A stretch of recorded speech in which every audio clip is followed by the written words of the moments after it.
ඔය දන්නවා සාමාන්‍ය ෆ්ලයිට් එකක යනවා කියන්නේ කොච්චර කරදරයක්ද කියලා.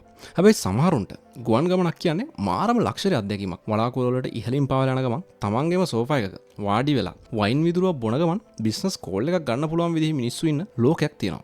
ඒ තමයි ප්‍රයිවට් ජෙට් අයිතිකාරයන්ගේ ලෝකය. ඒ වගේම ඔයා දන්නවද මේ සැප පිටිපස්සේ තියෙන ඒ පිස්සු හැදෙන මූල්‍යමය ප්‍රශ්න ගැන? අද අපි කතා කරමු ප්‍රයිවට් ජෙට් එකක් නඩත්තු කරන්න ඇත්තටම වට කොච්චර සල්ලි ඕනද කියලා. ගොඩක් අය හිතන්නේ කෝටි ගණන් දීලා ප්ලේන් එකක් ගත්තාම වැඩ ඉවරයි කියලා. හැබැයි ඔයා දන්නවද ප්ලේන් එකක් කියන්නේ හැම තත්පරයකම සල්ලි කන මැෂින් එකක් කියලා. ඔයා ප්ලේන් එකක් උඩට ගන්න හැම වතාවකම ඒක බිමට බාන හැම වතාවකම ඔයාගේ බැංකු ගිණුමෙන් ලොකු මුදලක් කැපෙනවා. ප්ලේන් එකක් බිමට බාන ලෑන්ඩින් ෆී එක විතරක් රුපියල් 30000ක ඉඳන් ලක්ෂ 1කමාරක් විතර වෙනවා. ඒ මදිවට ප්ලේන් එක නවත්තලා තියන්නත් එපයි. ඉතින් කොටි 100ක් දීලා ගත්ත ප්ලේන් එක අවුවේ වැස්සේ දාන්නවා කැමති නැහනේ. ඉතින් ඒකට හැඟ එකක් ඕන වෙනවා. ඇමරිකාවේ LAX වගේ එයාපෝට් එකක ප්ලේන් එක නවත්තලා තියන විතරක් මාසයකට රුපියල් ලක්ෂ 35ක් විතර යනවා. ඒ කියන්නේ අවුරුද්දට රුපියල් කෝටි 4කට වඩා වැඩි. ඒ වගේම ඉන්ෂුරන්ස් එක ප්ලේන් එකේ කොටස් වලටයි ඒක ඇතුලේ ඉන්න අයටයි ඉන්ෂුරන්ස් කරන්න විතරක් අවුරුද්දකට රුපියල් ලක්ෂ 150කට වඩා යනවා. අපි තාම තෙල් ගැන කතා කළේවත් නැහැ. එකපාරක් ෆුල් ටැන්ක් තෙල් ගහන්න විතරක් රුපියල් ලක්ෂ 160ක් විතර යනවා. දැන් හිතන්න මේ වියදම් එක්ක ඔයාගේ සාක්කුවට මොනවා වෙයිද? ඒ වගේම ඔයා පයිලට් කෙනෙක් නෙවෙයි නම් ඔයාට පයිලට්ලා දෙන්නෙක් සහ සේවිකාවන් දෙන්නෙක් ඕනේ. එයාලගේ පඩි සහ නවාතැන් වලට විතරක් අවුරුද්දකට රුපියල් කෝටි 7ක් විතර යනවා.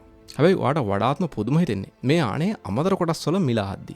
ඔයාගේ ප්ලේන් එකේ ඉස්සරහා වීදුරුව පොඩ්ඩක් ඉරිතැලුනොත් ඒක අලුතෙන් දාන්න රුපියල් ලක්ෂ 180ක් විතර යනවා. එක ටයර් එකක් රුපියල් ලක්ෂ 24ක් විතර වෙනවා. ඉතින් ඔයාලට හිතා ගන්න පුළුවන්ද ප්ලේන් එකක එක ටයර් එකක මිලෙන් ලංකාවේ කාර් එකකුත් ගන්න පුළුවන්. අපි දැන් කතා කරමු ප්ලේන් වර්ග දෙකක වියදම්. ලෝකේ වැඩිපුරම තියෙන Cessna Citation XLS එකක් ගත්තොත් පරණ එකක් රුපියල් කෝටි 120ක්, ඒ කියන්නේ ඩොලර් මිලියන 4ක් වගේ වෙනවා. ඒක නඩත්තු කරන්න විතරක් අවුරුද්දකට රුපියල් කෝටි 25ක් විතර යනවා.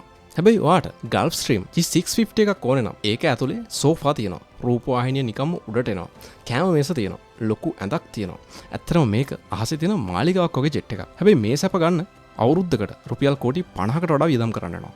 තෙල් වලට විතරක් කෝටි 15ක් විතර යනවා.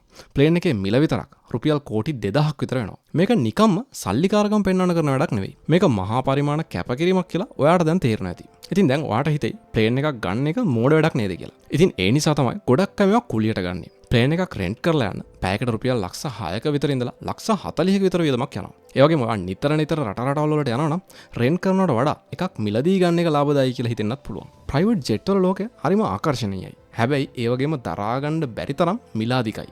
ඔයා මොකද හිතන්නේ? රුපියල් කෝටි 2000ක් ලැබුණොත් ඔයා ප්ලේන් එකක් ගන්නවද? නැත්නම් ඒ සල්ලි වලින් වෙන දෙයක් කරනවද? ඔයාගේ අදහස් පල්ලෙහින් කමෙන්ට් කරන්න. මේ වගේ කුතුහලයේ පිරුණු වීඩියෝ බලන්න ලයික් එකක් දාලා සබ්ස්ක්‍රයිබ් කරන්න අමතක කරන්න එපා. හැමෝටම සුබ දවසක්.